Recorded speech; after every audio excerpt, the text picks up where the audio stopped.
Sayod na kita sa pulong Gaudete, mao ang pagmaya. Sa pagpaabot mga igsoon, diha nga kita nagsaulog sa panahon sa Adbyento. Adun na gayoy panahon, nining ikatulong nga Domingo, nga diin kita ipahinumduman nga magmaya tungod kay sa pagpaabot daghan ang mga pagbati ug una-una dali kapuyon ang uban. Labi ng dugay kay moabot ang ipaabot kapuyon maluya aman diay sa pagpaabot dili maluya dili kapuyon hinulunga magmaya tungod kay ang Ginoo taliabot na. Tungod kay ang Ginoo duol na. Tungod kay ang Ginoo nakiguban na natin. Busa mga igsoon, ang pag-ampok nato karon nagsintro gayon sa pagpangayo sa kalipay sa kaluwasan. Kalipay nganuman tungod kay dako kayo kining Dios ng grasya ang kaluwasan nga naangkon natong tanan. Ug gingam kay pagpangayo sa grasya. Ato usab nga sangpit ang Ginoo aron pagwagtang sa kasubo nga maoy ibabag sa atong pagsinati sa pagbati ng kalipay o paglamon diha sa presensya sa atong Ginoo. Amen? Amen. Mga igsoon, ang mga pagbasa maya, kung naminaw di pa pagayo, unang pagbasa, Salmo, ikaduhang pagbasa, ang Ebanghelyo, naghatod o mensahe mahitungod sa kalipay o paglamon. Pagkatana ko ninyo, karong adlaw, malimayon ba mo? Ayun. Puno ba mo sa paglaon? Luya ba lagi? Nakapaniod ko na ba mo? Timo gamay. Mga igsoon, ang rason nga angay na nga maglibay tungod kay ang Ginoo gayon na uban kanado. O dili nang kalipay nga sarap ngayon na maglibay kita. Kundi kung tutuon na to ang mga pulong ni San Pablo, we have to rejoice always. Always. Matagad lang. Bisan pag naay mga kaguol, bisan pag naay mga problema, mga kabutan, gikinahanglan ang kadasi, ang pagmaya, tungod kay taliwala nini na kayo ang Diyos uban na nato. Amen. Amen. Mga igsoon, kitang tanan ba, gusto mo yun na malibay? Wala may tao na ako gusto na magugol. Natingalilaghan na kahinulan na maghahatag na itong kagugol. Inyong bana, maghahatag ng kagugol, maghabaylo. Inyong asawa, maghahatag ng kagugol usahay. Inyong mga anak, kulihaton kamay ba? Sa inyong pagdisiplina, dako kayo mo sa bubangon.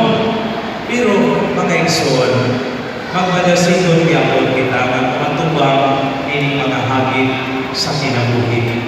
Tungod lagi kay ang Diyos ng grasya gihatag sa Diyos ini kanato o ato kining adawat gamiton nato ni sa paagi subay sa iyang kabuluton. Dinhi sa atong pagpalandong mga igsoon, kamutangan tingalita kung sa may makababa sa atong pagsinati sa kalipay nga gihatag sa Dios dili kanato. Tuganan talang mo dayon dinhi kay sigurado ko mga igong yun mo ani. Ayaw lang mong lihay. Duha, kahadlok. Daghang mga higayon na nahadlok ka o maong o sa maong kahadlok wala kita makasinabi ng kalipay. Kung sa mga kasinatiana sa kinabuhi nga naghatod ka nato sa pagsinamit sa kahadlok. Di ba? Ining mga kahimtangan maoy ibabag sa pagsinamit sa kalipay. Wala ka ng kalipayon. Daghang mga tao na magulanon. Naminaw magsinigubot ng awong. Wala. Antayin ninyo din na ha.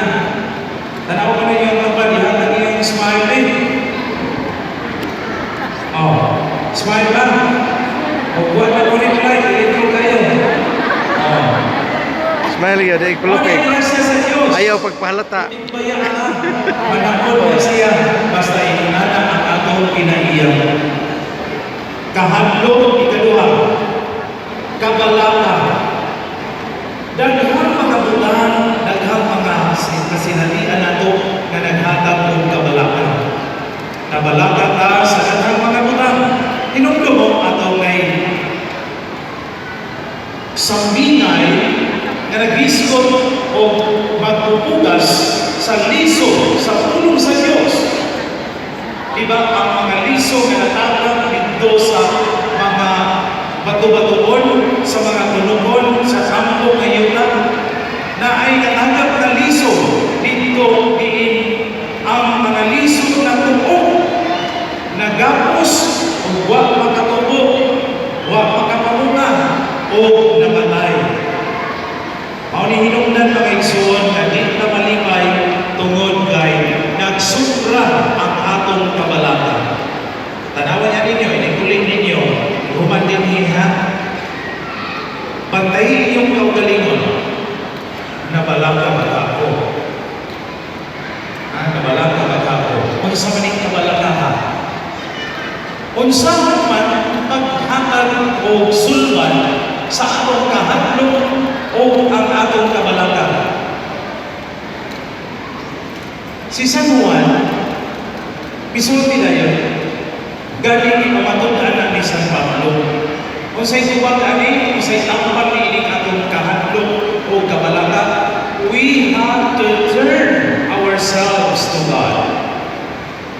Mauning nga, grace of mercy, imagine lang nimo, ang silaw, di ba, midala, pero kita, kung ini siya, adlaw pa ni, dili na na magpainit, mabitaw daghan ng masakit ron, kaya di na magpainit. Magsige na lang ulo sa air condition. At tambal ba yan ang init? Labi ng buntag sa'yo. Pero mas labaw na makatambal ang grasya sa Diyos. Nga misilaw ka nato, pero kita nagpalayo Hinoon.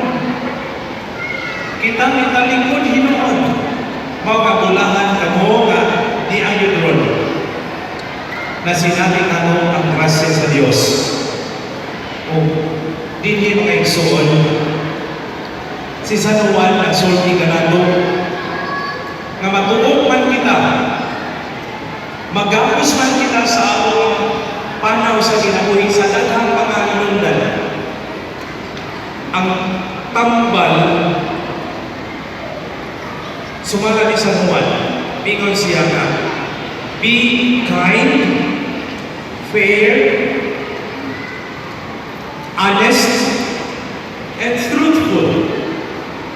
Kini mga pununga mao ni magabiya nato. Magpa-inigtan ini aron sa pagpuyok sa kinabuhi, kita usab makahanal og kainit ni maong Dios nun nga grasya. Ang paagi nga kita makadawas sa maong grasya mga igsoon, mao gayon ang pagpadugol sa Ginoo. Sama sa pagituhan karon.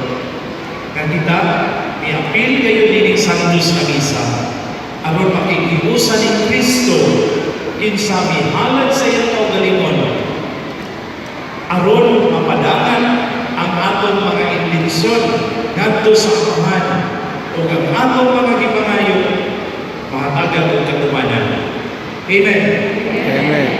Sa katapusan mga igsoon, si San Pablo diya sa iyang mga pulong kung kabalaka, kung kahadlok ang hisgutan. Sa pagduol na to sa Ginoo, nunod usab dinha ang Panginoon ni San Pablo, dismiss all anxiety of your mind. Gamhanan kayo atong una-una. Kinsa magoy maproblema. Ang una, bisag gamay na problema, usahay atong dakuon. Wala ang tayo problema, pero maghimo ng problema.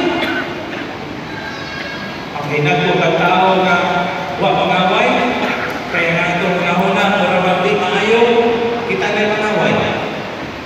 Asa man ang Diyos ng grasya.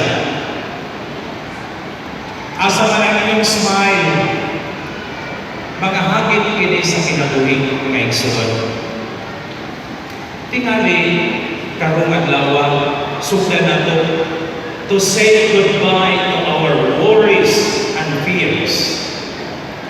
Ulit ninyo, anakin yung kabalingon na dili magbaton og sige kahadlok, dili magsigig kabalaka, kay ang itingko niya na dili yun na malibay o dili yun na magmamahon.